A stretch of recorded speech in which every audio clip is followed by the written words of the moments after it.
and welcome to Carolina Varsity's 2013 look at the 4A playoffs. I'm Dale Ross. Now I'm the pet man, Matt Morrow. Matt, we got another rematch.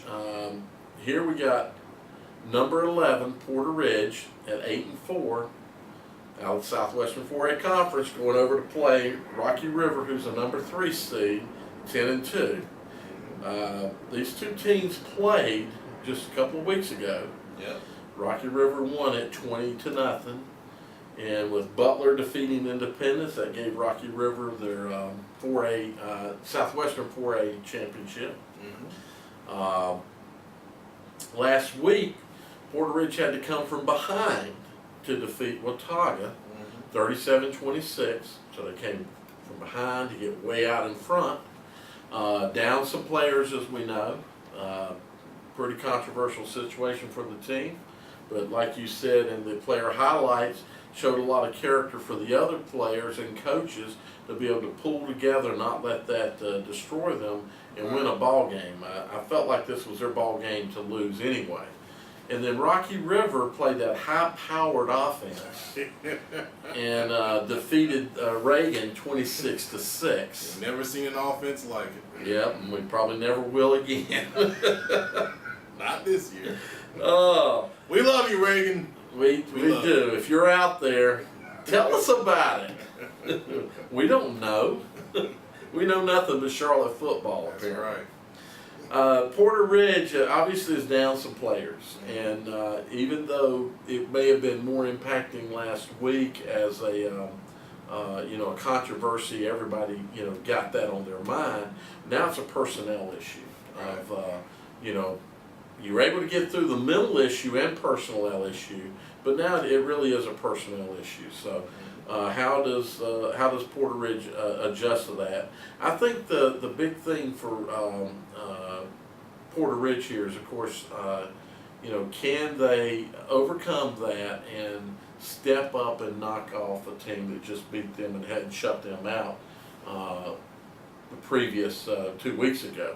Granted, Porte Ridge is also a backup player, so that's a big plus for them and should equal some points on the board. Rocky River, I think Rocky River's got a couple things that's probably going to be on them, and one of them's going to be a monkey that maybe had never been there before, but there's a monkey on their back to get into the third round. Sure. Now you got to think, wow, can I get past the second round into the third round? That's got to be playing some kind of factor into this. I think if we're going to have rematches, I kind of like my coaching staff at Rocky River and the adjustments that I think they can make. And I think Coach Simpson, he held Porte Ridge to 0 points in the last ball game.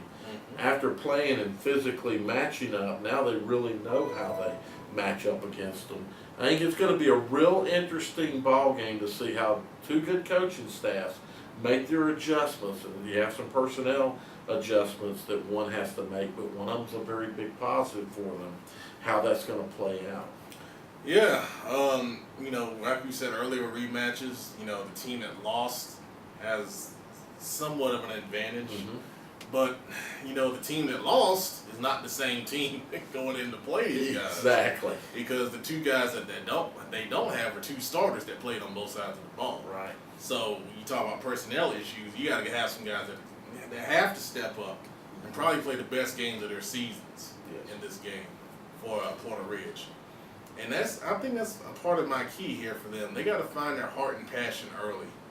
And they got to remember who they are. They're the defending 4A state runner-up guys here. You got to know that and come in with some swag and confidence. They've been there. Yeah, exactly. And so this is something that this is your time of year, and you got to go in there and you got to say, you know what, we've been here before. You guys haven't. We know how to get it done, and you got to come out with that attitude. Yeah. And if you don't, your season's gonna end because Rocky River is a daggone good team. I think offensively, they got shut out last time. They didn't have Isaiah Hicklin, but now that he's back. But he only went 4-12 against Watauga and had 2 interceptions. So he didn't play that well. So hopefully that game got him back into his rhythm, and he's ready to go this week. But offensively, they're going to see man coverage. No real surprise there. They've got to have some man beaters in their offense. And when you know a team's playing man coverage, you can have some trick plays in. And whether they like to run some option type stuff. Maybe you get a throwback with Hickman. He's a decent athlete. I don't know if Robbins can throw the ball or not, but Right. you gotta have something in this kind of situation. Defensively, you gotta load up for the run. Of course, make them beat you with the pass. Nick Vagnone, the middle linebacker's got to have a huge night if they're gonna pull the upset here. Rocky River cannot break a big run off and get up early in this game because I think Porter Ridge is gonna have an issue if they're playing from behind. If they're even or if they're ahead, I like their chances a lot better because I don't think they'll be able to come back against a Rocky River type team. I think for Rocky River, you got to use the same formula you used before, especially on defense when you play these guys. Offensively, they had a kind of struggle with Reagan for a while until they pulled away second half. So I think on early downs and on offense, you take some chances off play action. Teams know you like to run the ball out of that shotgun type look.